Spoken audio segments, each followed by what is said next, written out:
Welcome back to another episode of the Zealous Podcast. I'm Rocky Snyder. This week, we get to have Adam Parr on our show. He is the head strength conditioning coach as well as the lead sports scientist for the Minnesota United Football Club. That's Major League Soccer. We're going to jump right into the conversation, and if you like it, don't forget to subscribe. Last week's episode, I had DC United, who are a representative from there on. Now we're going to Minnesota United Football Club. First, how do you feel like the season went for you guys as a club? On the field, it was kind of up and down. We had a much better season 2020. We were in the Western Conference Final in 2020, and we were up 2-0 with 15 minutes left to go, and wound up losing 3-2 in the stoppage time. And so that would have been great to go to the MLS Cup. This year, we had a lot of high expectations to start out, and we got off to kind of an 0-4 start. And there's a lot of, various reasons for that. But kind of from there, we were in such an 8-ball, we were clawing back the entire time. And, wound up finishing 5th in the West, which was pretty good considering where we started. Had an away playoff game in Portland, and came up short there, and they obviously went all the way to MLS Cup and hosted there, and just lost this past weekend. So, we went out to the Western Conference champs eventually. So, I think overall it was pretty good on the field. There's a lot of stuff, happening in my world. We had a new kind of senior director of the department come in from the UK, and he was gone within 6 months. And so there was a lot of changes at the beginning and then changes towards the end, and me assuming all those roles. And so it kind of, there was a lot of chopping and changing throughout the year, both behind the scenes and on the field. But I think overall, we were, pretty good considering where we started 0-4. Like where we wound up was a solid place, and kind of, I think, where we belong based on our results, So, it can only go up from here. Obviously, only one team wins the championship every year. So, you got to take everything with positive, and then also look at it and say, well, here's some negatives that we can work on for next year, and obviously I have nothing to do with on the field tactically. So it's all, what can I do in my department, in the gym, with the sports science, with the fitness, et cetera, to try and, help us finish a little bit better and make a playoff run. Yeah, you mentioned you had a lot of roles. So when I first got wind of you and your role, it was as assistant strength conditioning specialist or assistant strength conditioning coach for Minnesota United. And so now but you've also been the sports scientist and now head strength conditioning. Is that true? Yeah, so I've basically done everything in the performance department. So when I was first hired, I came here in 2020, at the very beginning of 2020 in January. Moved halfway across the country to a city where I didn't know anybody to start, working with this club 2 months before a global pandemic. So it was, definitely a good decision on my part. But it was also, it was a great opportunity for me, to be honest, to get back in MLS. I'd worked, as an intern and kind of assistant about 10 years ago with this team called Chivas USA, and then kind of went in the private sector for a while. And so this was kind of an opportunity after working in the lower level USL for a couple of years to get back in. And I came in as the assistant strength coach, and my sole purpose initially was just everything gym based. That was my, arena, my domain. And my boss at the time, his name is Josh McAllister, and he was the director of S&C, but he was more like the head fitness coach. And he just said, that's your arena. I want you to just absolutely crush it in there. And, we'll worry about, we had a sports scientist at the time, and then he kind of oversaw everything and all the on-field stuff. During preseason that year, our sports scientist got an offer he couldn't refuse to go to the team in Chicago. So he left at the end of preseason. So we were in the middle of looking for a new sports scientist when obviously COVID hit and the lockdown. And obviously there was a lockdown for several months. And when we came out of it, the club said, we're not going to have fans this year, so we're not going to have any money. So there's no budget to add a sports scientist. So myself and my former boss, Josh, were going to kind of take the load. And I had already done all of that when I was at the lower levels, kind of doing every position and running all the data and stuff. So that wasn't an issue. And then it got announced that we were going into the MLS's back bubble down in Orlando for the tournament to restart things. And my boss, Josh, had decided with his family that he was going to leave the club. And so all of a sudden I took over his role as well. And again, no money because no fans for 2020. So budgetarily, they said, you're gonna do 3 roles. Let's make it work. How can you do it? And so I assumed all 3 roles, basically head fitness coach, sports scientist, and head strength coach, all for the majority of the season, basically from the time it started back after COVID through the end of last season. And then, obviously, as we were talking about earlier, we had a great season that year, almost made it to the final. And then the club wanted to bring in someone that was a much bigger profile and had a lot more experience in the game. He'd been with Seattle for a little bit, but he also had worked with some huge teams in the UK and the EPL, and also just in the rest of Europe as well. Brought him at the beginning of the year to kind of oversee everything and be the senior director of sports science. And like I said earlier, he was only here for about 6 months. It didn't really work out for a lot of reasons that I won't really get into, but my role under him was as the strength coach, but also handling the sports science side still. And he was kind of overseeing the entire department plus the medical department.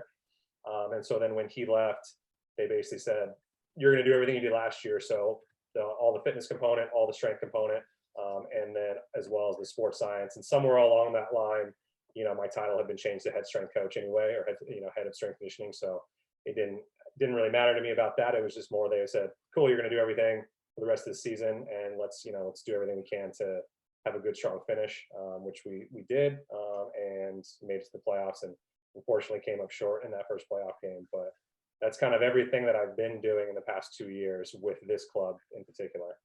So what's the delineation of roles between fitness coach, strength and conditioning coach, and sports scientist? Like, obviously there's a lot of carryover and communication if there were actually 3 people taking on these separate roles. And you yourself probably has a multiple personality, so it probably worked out really well. But let's just say, like, okay, what were the responsibilities for sports scientists, and where did that end compared to strength and so on? Yeah, so I mean, basically, if we had 3 people, so the way it works at our club, and every club is different, but in soccer there are a lot of clubs that have like a dedicated fitness coach, and so again, at every club the responsibilities are different, but the way it would have worked at ours is, so as the strength coach, you're responsible for everything, like in the gym, all of the programming, for all of the lifting, all of the kind of pre-training, like movement prep type stuff that you do before you even, like the entire team does it before they even go out on the field, and all of the, again, programming, testing, etc., for strength, power, speed, and that's kind of the strength coach's role within this club. And then with the sports scientist, the sports science kind of handles all of the data and all of the athlete monitoring and tracking and everything. So that's everything from the wellness questionnaires that we do every day, to obviously it's big for us, the GPS, in soccer and in field sports in general, is a huge component. And so monitoring, like managing the GPS, tracking live during training sessions and games so that we can see where everybody's at, but then before and after training, looking at all of the data through various different lenses, whether it's weekly accumulated loads, acute chronic work load ratios, like the Gabbett stuff, whether it's looking at kind of a breakdown for the week. So the way we worked a lot was, if we have a 5-day buildup to a game versus a 4-day buildup versus a 3-day buildup, what are the targets for the team to average in certain KPIs? So total distance, high speed running, sprint distance, etc. What is the kind of the average that we want to do based on how many day buildup we have? So then we have an idea of kind of what we want people to hit, and then looking at that, each individual player, where they're at in the week, and if they were to hit those markers, are they going to be within certain ratios we want them to be, so that we know that they're at the least risk of injury. If not, then do we need to have them do extra, or are they going to be go too high, and do we need to tell the coaches, hey, you might need to rotate them out of certain drills? So it's kind of managing all of that and looking at the data both longitudinally and ratios and graphs and all the kind of fun stuff that you get to do with data visualization, basically. And then also after training, taking that data, downloading it, and then turning it into coaches reports that you obviously give the coaches based on, okay, here's what we did in training today, here's what everybody did. Again, in the KPIs, like there are certain ones that certain coaches want to look at more than others. So there's certain coaches that are really interested in the high speed running and sprinting, and then there's some that are like, I want more of the intensity metrics, whatever it is, but creating specific reports for different coaches, and then one for the whole coaching staff overall that just kind of gives a basis of, here's what we did today, We like to break it down where here's what this player did today versus here's what their match average is, so they can kind of see, if they did a lot in a certain metric based on what they average in a match. And then also as a team, almost like a percentage based of, as a team, we averaged 65% of the total distance that we would have in a match, or 45% of the total distance high speed running, just again, to give more context to the coaches of what type of work did we actually do today. Like, this was the plan and this is what was the target, but what did we actually achieve once we got into it and did it? Because, coaches, sometimes something's supposed to last 5 minutes and then they want to keep going and it goes, 15 or 17 minutes. And all of a sudden we did a lot more than we were supposed to. Okay, how does that affect tomorrow? And so things like that. And then from a fitness coach standpoint, it's really just a lot of the on-field stuff. So handling all of the warm-ups on the field, all of the fitness programming on the field when guys need to do, extra fitness work, whether it's sprinting, high-speed running, extra distance, whatever it is. And then also within soccer, it's pretty common where the fitness coach is the one who is helping with the return to play aspect with the medical side. So, once there's certain players that get to a point where they're not just doing gym-based stuff, for rehab, but they need to get out on the pitch and actually start doing certain, soccer-based actions, then a lot of times the fitness coach will be the one who's leading those players through whatever the rehab drills are on the pitch. So that's kind of the delineation between those three roles, at least within our club.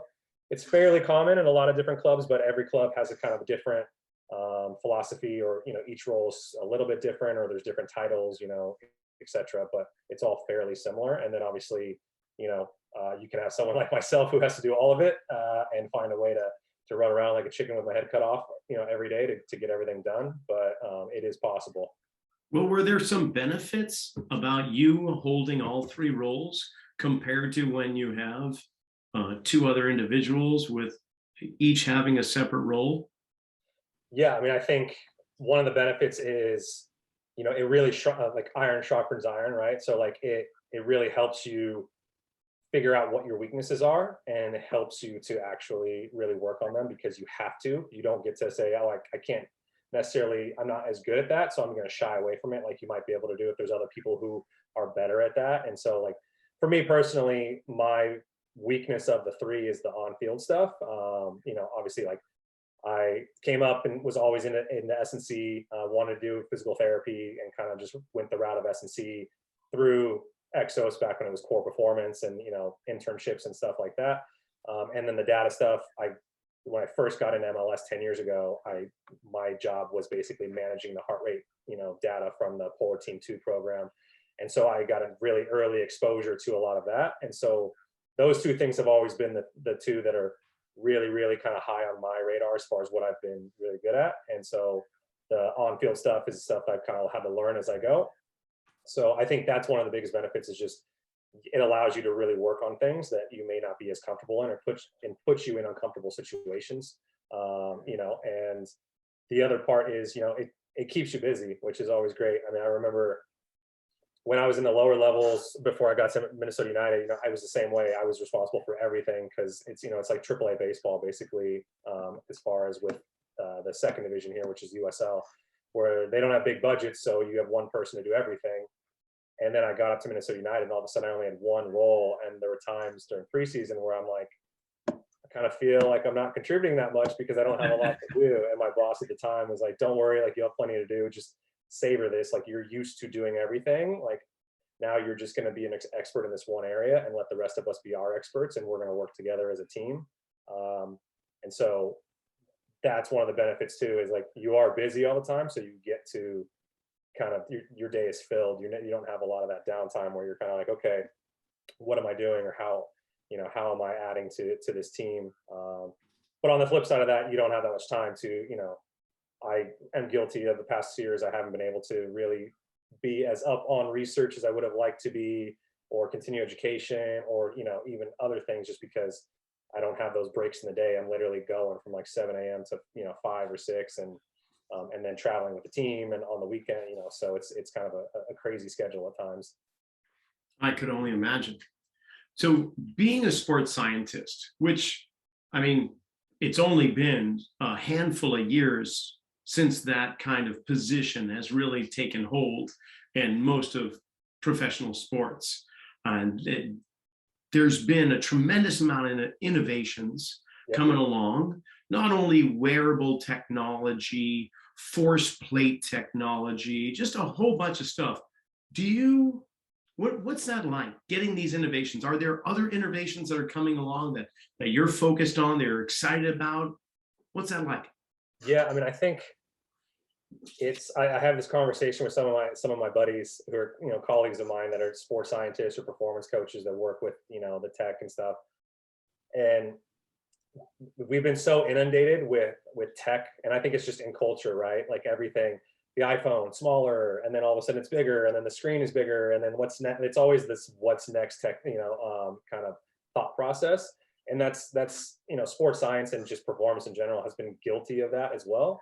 As far as like, okay, this is great, but what's next? What can we do next? And there are a lot of interesting things coming along, but I am really focused. The thing that I like, instead of what's next, is I like to focus on, how are practitioners and researchers using the tech that have been around recently, but in new and exciting ways.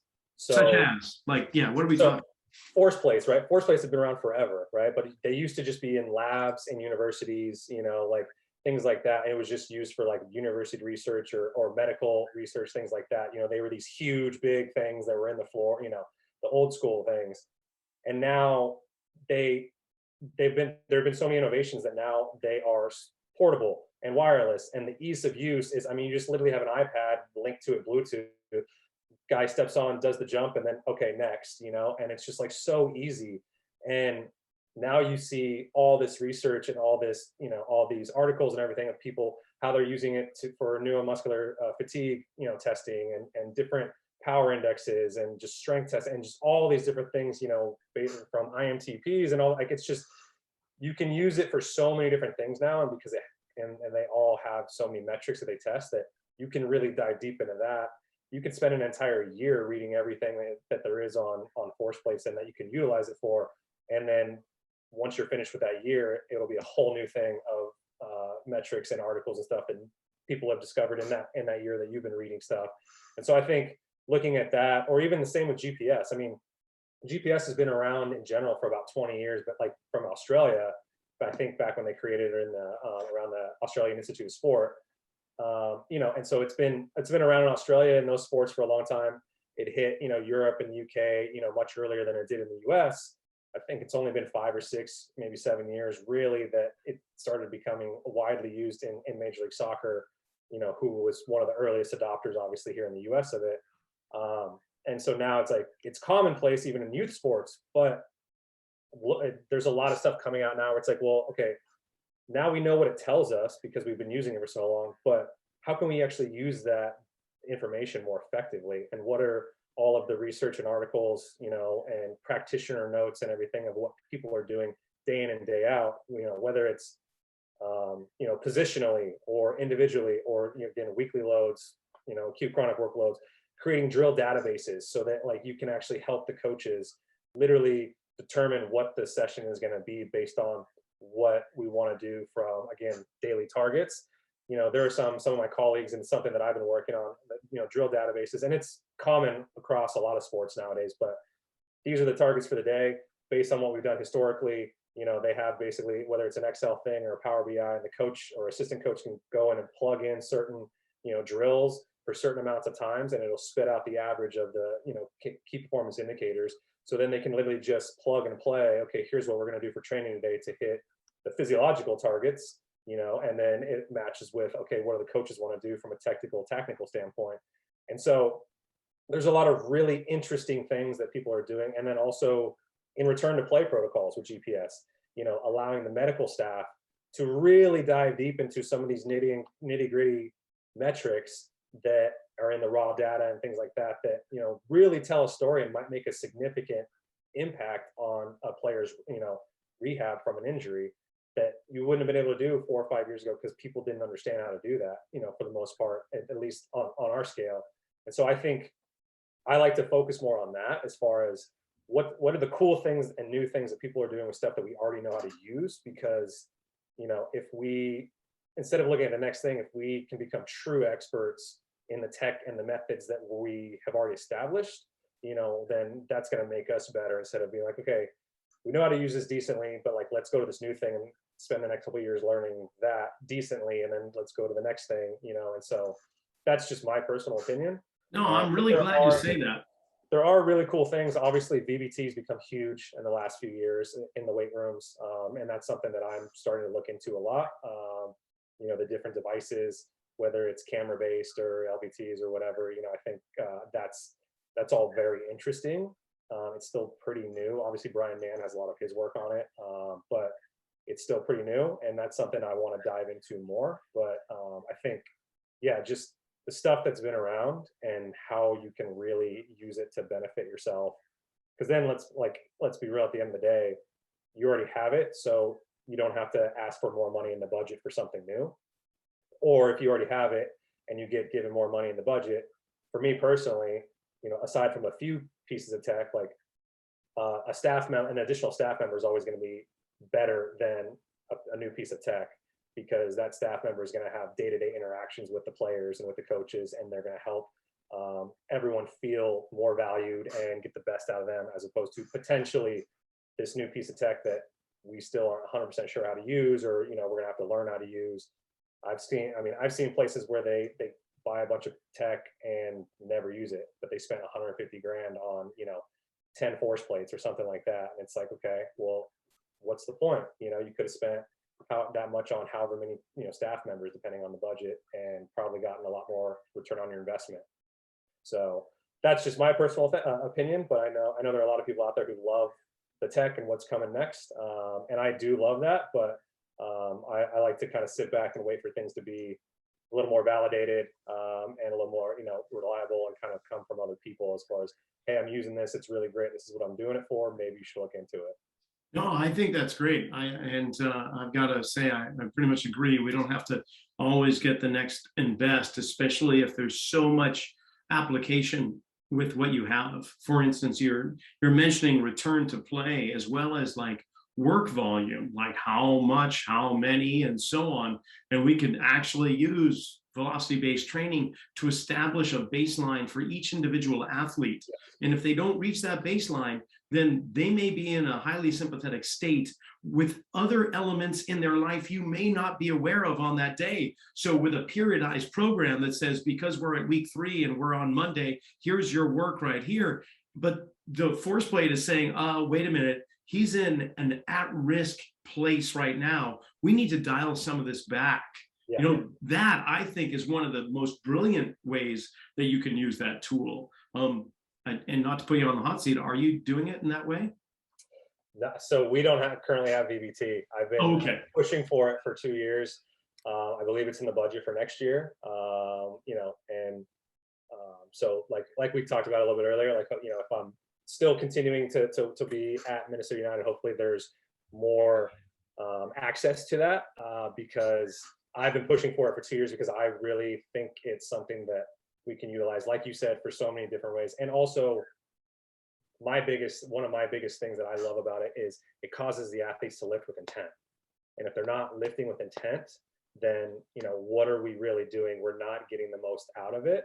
And then also, like you said, if they are fatigued, okay, today I want you to lift between 0.8 and 1.0 meters per second on this lift, and then here's the weight that I'm kind of prescribing, but you can't do that. Okay, take some weight off. I want you to still lift with the speed, not necessarily with the load.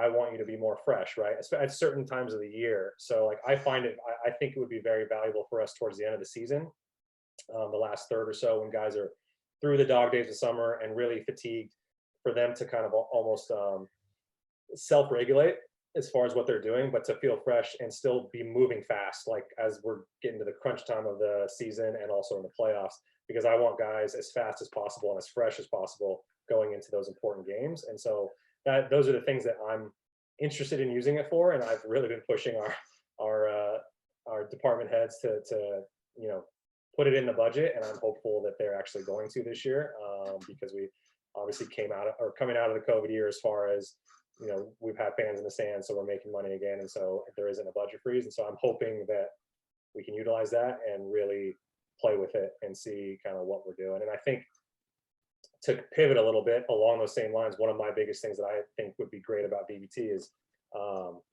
you know, within soccer, we have people from all over the world, right? I mean, I think I was counting earlier, and it's something like, I think we have 19 different countries represented on our team of 30 players, you know, and with all these different languages spoken, but these people are coming, these kids, these athletes, these men are coming from all over the world. They all have developed differently. Some of them have no training age whatsoever. Some of them have very high training ages. You know, it's not like the NFL where pretty much everybody went through a D1 program and they all had to lift and they know how to lift.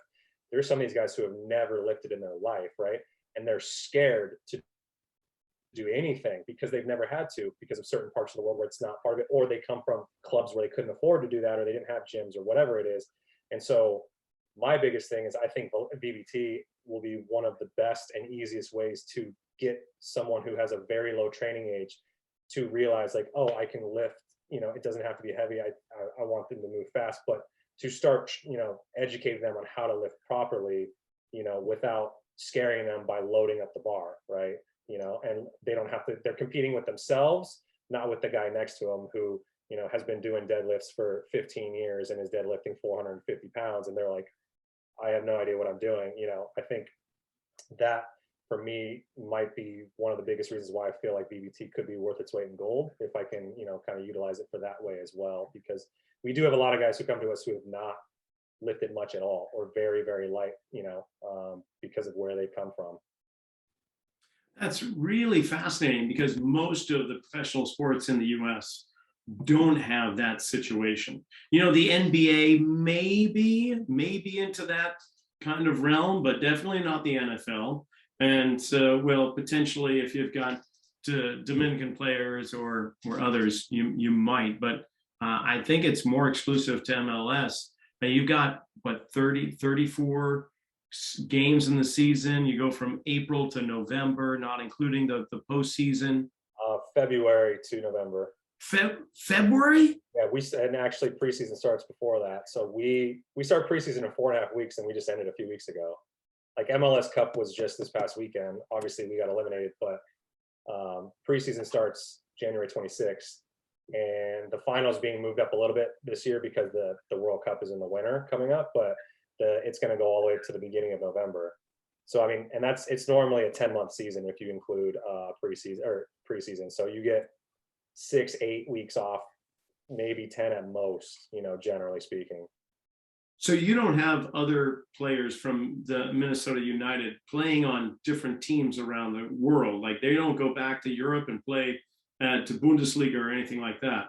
No. Yeah, it's a full 10-month season. That's how it is pretty much everywhere in the world. They'll go play for their national teams throughout the year at different times when there's, you know, World Cup qualifiers or CONCACAF or whatever, etc. But no, they only play for Minnesota United, or if someone's in the Bundesliga, they're only playing for that Bundesliga team, because everywhere around the world the season is 10, maybe even a little over 10 months long. So how do you get that buy-in with the players you mentioned who don't have a background in, say, strength training in the weight room? What's your approach with that? You must have a certain approach that you take. Yeah, I think my biggest thing is on a personal level, you know, and I'm big into a lot of Brett Bartholomew's work.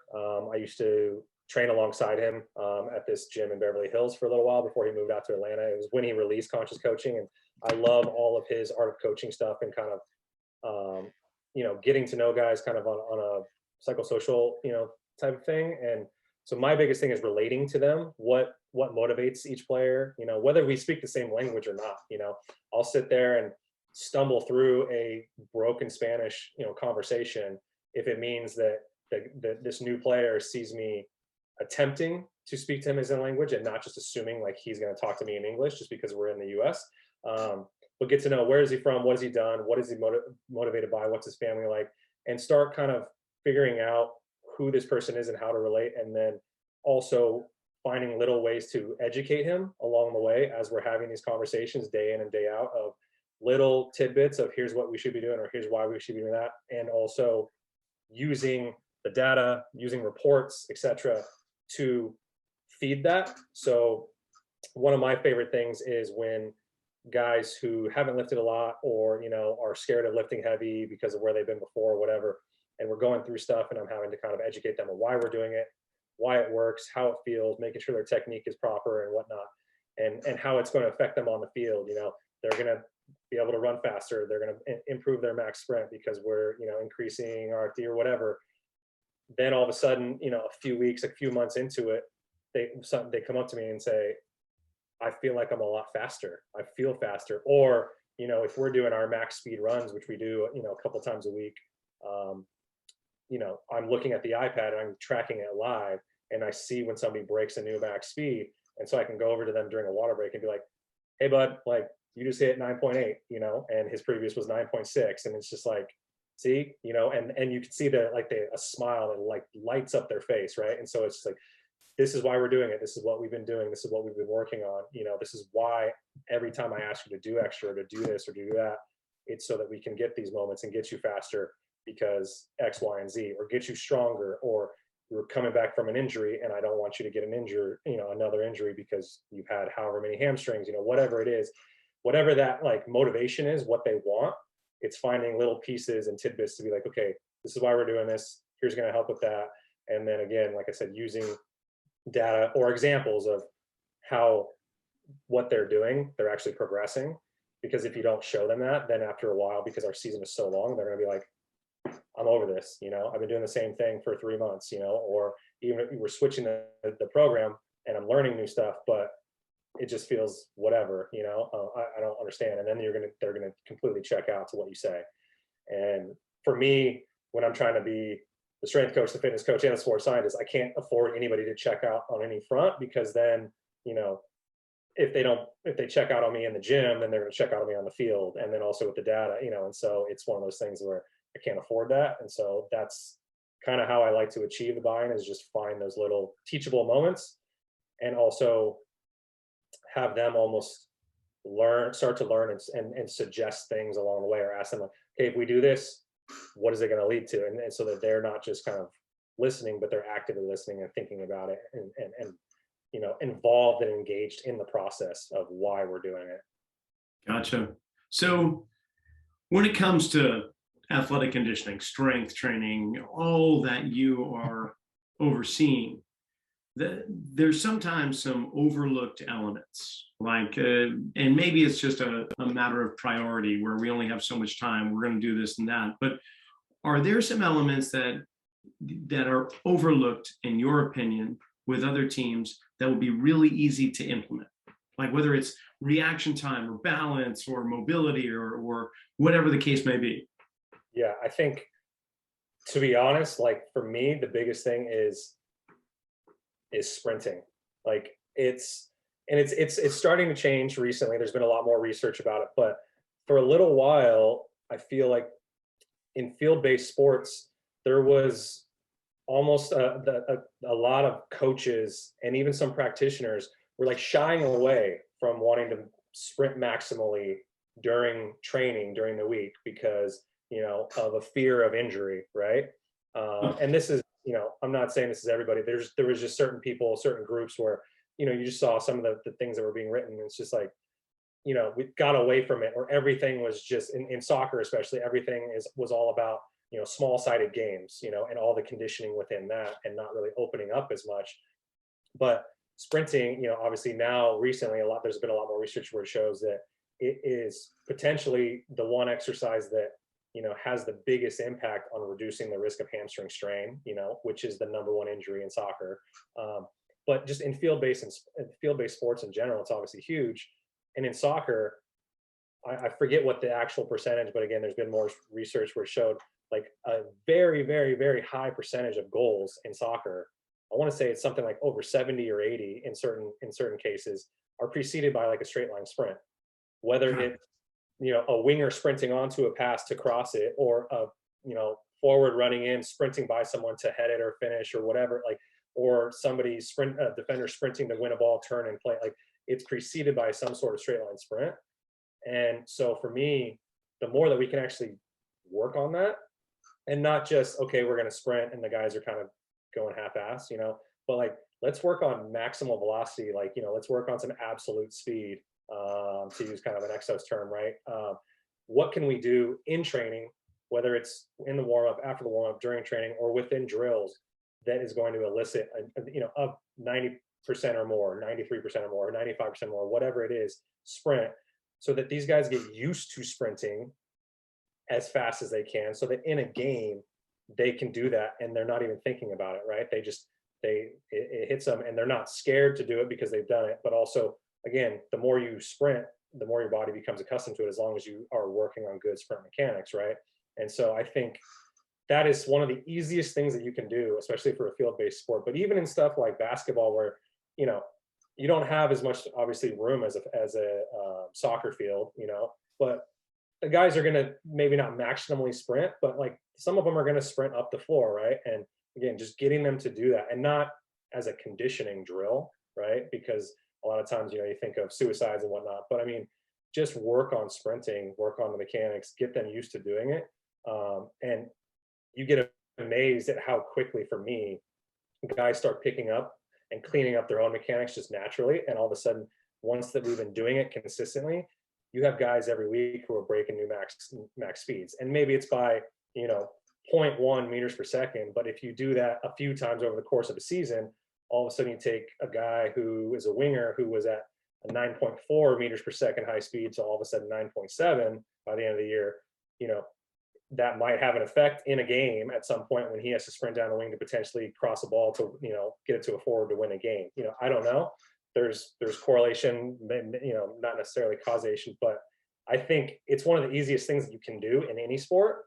And it's so good. And also you get guys competing, which is another great thing, because not only sometimes do they want to race each other, but also they compete on their max speed. So every time a guy hits a new max speed, he's telling everybody what it is. And if the guys that he knows that he hangs out with are slower, he's not going to let them forget that. And so then that guy wants to work more. What do I got to do? How do I got to get, I need to work on the mechanics more. I need to work on, developing more force, whatever it is. And it kind of feeds into itself. And then, obviously there are ways that you can manipulate it to work on more repeat sprintability, which is obviously huge in certain sports.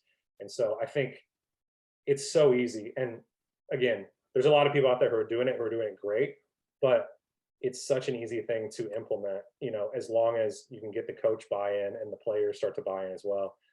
And it just kind of becomes a living, breathing thing, and it just feeds into itself week after week after week. And you see guys getting faster over the course of a season, and it's a great thing to kind of have them see that themselves as well.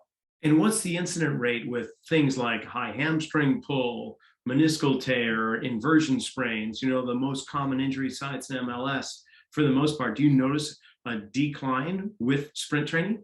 Yes. Yeah. I mean, since we started implementing it, there have been times where we weren't doing it for one reason or another, and we did have higher, hamstring injury rates. And then we, again, started doing it more, and those things decrease. Now, are the two related? You never know, because there's so many factors, right? And in high performance, there's a million things that you can control and change and that are variable. But for my money, again, and you look at a lot of the research where it shows it's one of, if not the best exercise to do to decrease, hamstring injuries. I think, and it's a natural thing to the sport. Like, I still have the guys do Nordics, we still do RDLs and things like that in the gym, and even hamstring curls on a Swiss ball. Like, we do a lot of exercises specifically to make sure that the hamstrings are stronger in certain areas, but a lot of those things aren't sport specific, right? So if you can have a sport specific element like a sprint along with what you're doing in the gym, then I feel like you're bulletproofing the guys, basically in a 360 view. So hopefully everything that combined is going to decrease the risk for hamstring injuries over the course of the season. Got it. Now, you mentioned earlier, Adam, that you're, for lack of time and opportunity, that you're having a hard time pursuing education outside. But let's just say, in a perfect world that you did have a little bit more time on your hand, where would you be? What type of education would you be pursuing right now? Yeah, I mean, I am planning, like obviously I said our off season is incredibly short this year.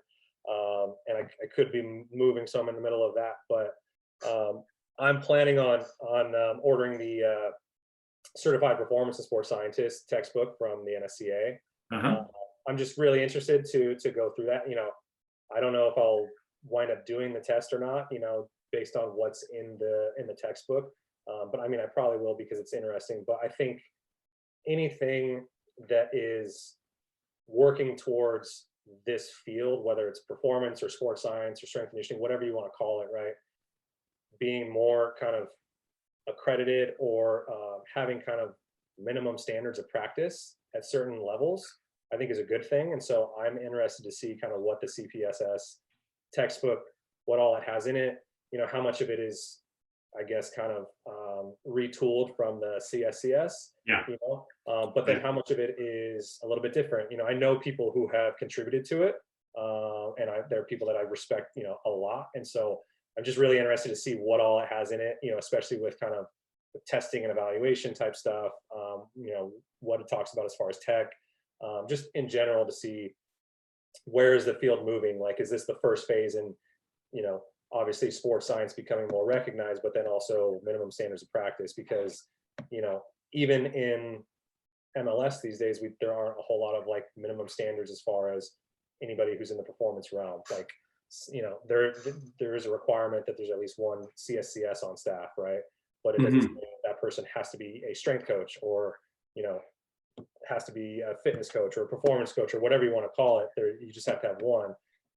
And so I think we're working to try and get more and more performance side people, but also we recognize there's a need, like there needs to be someone who understands sports science and not just the performance side of it, but from the data side as well. And so I think anything that is kind of growing that within the US, especially because we kind of lag behind Australia and the UK and Europe in general for sports science. If you just look around at universities, there aren't a lot of, masters or bachelors of sports science, true sports science programs that in the US in general. I think it's a good thing if we can kind of try and start to recognize and like I said, create those minimum standards of practice and just say, hey, there's a need here. There's a lot of people out there. Okay, what can we do to allow teams to say, okay, well, this is at least a minimum that you have to have if you're going to be considered for this role, And so Yeah. I'm really interested in that and seeing what it is. And, I think that's kind of the main thing. And other than that, I think just in general, I'm diving into more stuff on force plates because there's so much out there now, just whether it's videos, research articles, articles written by practitioners, whatever it is, YouTube, I know Hawk and Dynamic has a ton of stuff on their site where they go through stuff. I know Valve is doing a lot of things with force decks, just kind of looking at stuff on what are people doing? What are the cool things that people are doing? How can I implement this in my arena, basically, or in my environment? And how is it going to benefit my players and my staff and in general? So those are the two areas that I will try and dive into as much as possible, over the off season or even during preseason. We're usually like in a hotel somewhere, especially with Minnesota because it's, in January, February, it can be -20 and a foot of snow on the field. So we're usually in Florida or somewhere else for preseason. So a lot of time in a hotel to kind of be able to go through stuff and read things. So I think those are the two areas that I want to focus on. Gotcha. Now, you said yourself, like sports science is an emerging field, and not every team actually has a sports scientist. So this is opening up opportunity for a whole bunch of young professionals to come up in the ranks, fresh out of college for the most part. So what kind of advice would you give to up and coming sports scientists? Yeah, I think so. I actually give a lot of guest lectures at local universities and at universities across the country. And a lot of times it's to bachelor students, sometimes to master students. And one of the things that I always say is don't be afraid to start at the bottom. And what I mean by that is everybody wants to work in the pros, right? I always wanted to work in the pros. Like my ultimate goal is I want to work for the US national team at a World Cup, right? That's kind of like, that would be my pinnacle, right? And it's a lofty goal and I may never get there, but I always wanted to work in the pros. I got an opportunity very early on out of college when through people that I knew kind of hooked me up with the strength coach at Chivas USA. And he was like, I've got a computer program, this heart rate thing. I don't have time to figure out how to make the data kind of mean something and make it worthwhile to us and actually report it to the coaches. So I'm going to give you a month to figure this out. Otherwise, basically you can kick rocks, right? I don't need an intern. And I want to be in there for, almost 2 seasons.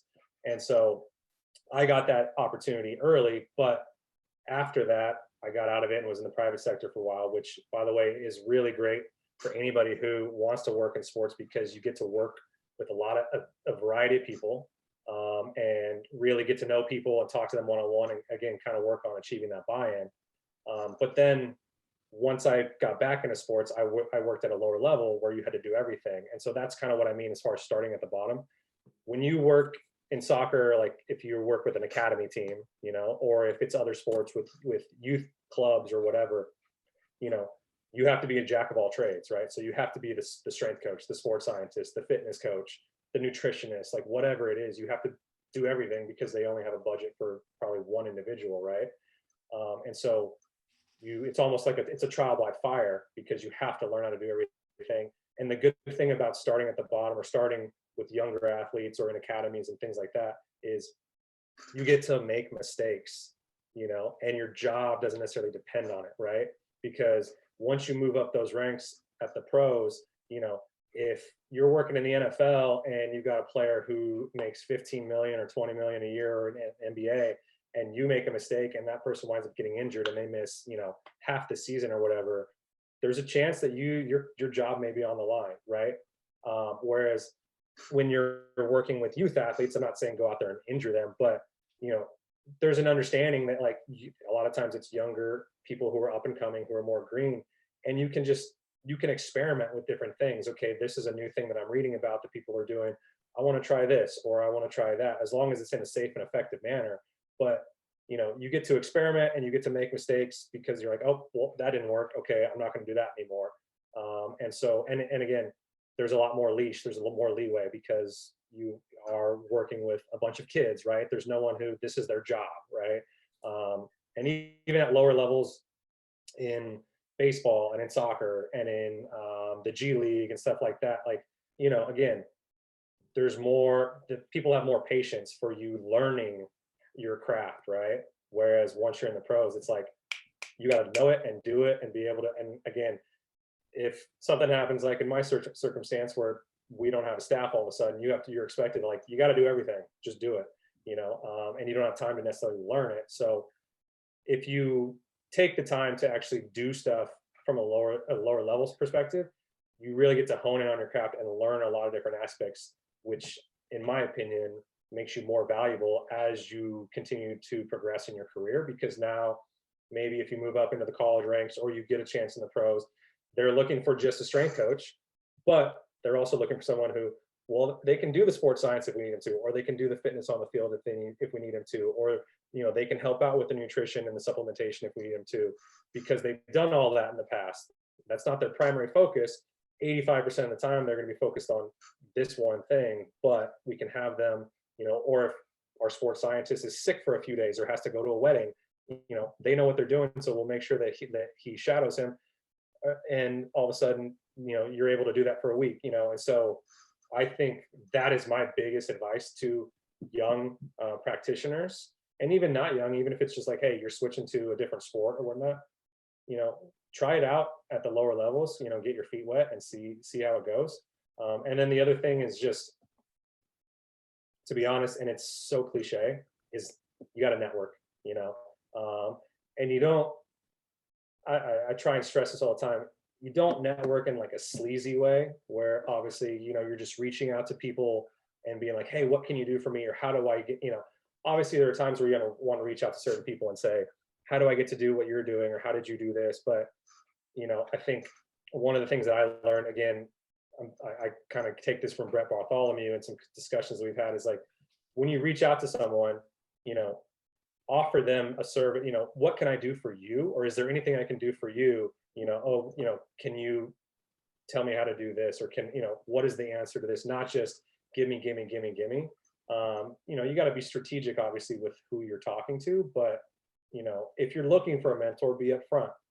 I'm looking for someone to guide me in this, or I'm just looking for someone to answer this question, or can you introduce me to so-and-so? It's okay to ask those things at times. We have to do it in a smart manner. And I think just networking in general, and not just going on LinkedIn and, trying to network with everybody who has any job that you're interested in, but actually getting to know people in person, which obviously in recent times has been a little more difficult, but hopefully if things, clear up eventually, it's a lot easier to say, when someone come to me and say, during the off season, if you have some time, can I treat you to a cup of coffee and ask you a few questions for 15 minutes? Cool. Like, I would be happy to do that. And I've done that plenty of times, and instead of 15 minutes, sat there for an hour and a half. Right.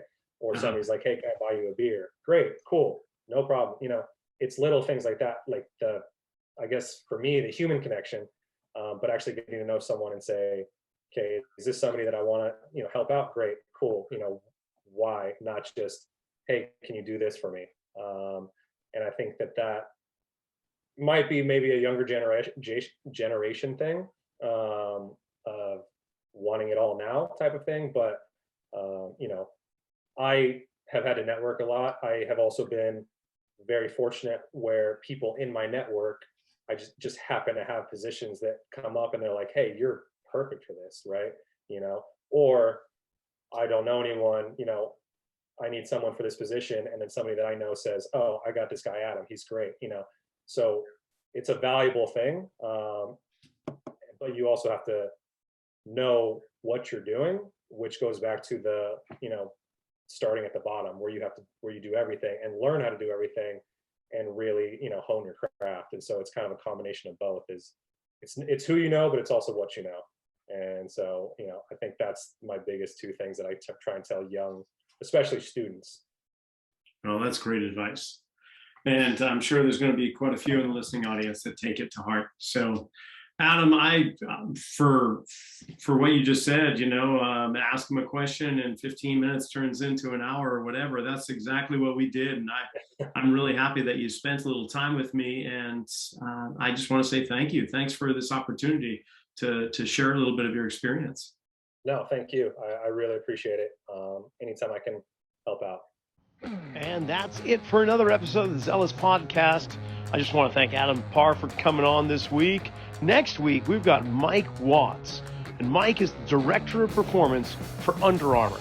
Be sure to tune in next week, and in the meantime, subscribe. Thanks for listening.